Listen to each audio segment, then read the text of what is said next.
خداوند تبارک و تعالی میفرمایند ولقد یسرنا القرآن للذکر فهل من مدکر. ما قرآن را در دسترس همه قرار دادیم.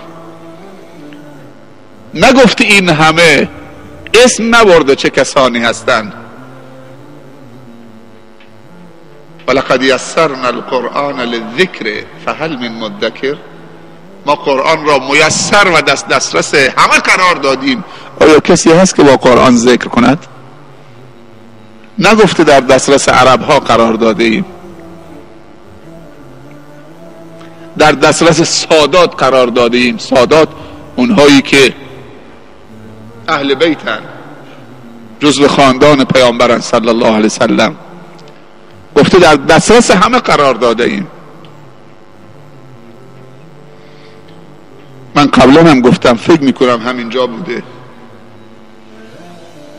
ما یک استادی داشتیم در دانشگاه مدینه، استاد تفسیر، اسم شیخ محمد ایوب بود.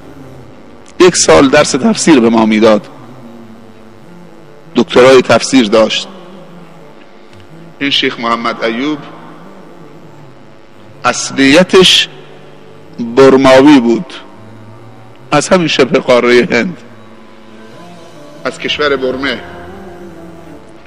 چهرهشم، شکلشم، شمایلشم برماوی بود، با وجودی که قطره سرخ می پوشید و لباس عربی، ولی وقتی می دیدیدش می دونست که این عرب نیست.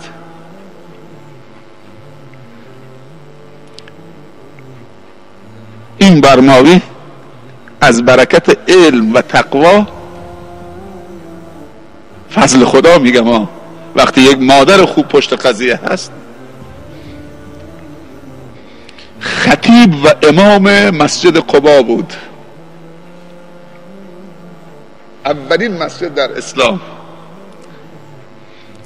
چند مدت نماز تراویح در مسجد پیامبر در حرم مدینه پیش نماز میشد. یک برماوی، یک هندی، پیش نماز مسجد رسول الله، نماز تراویح تو مسجد الحرام.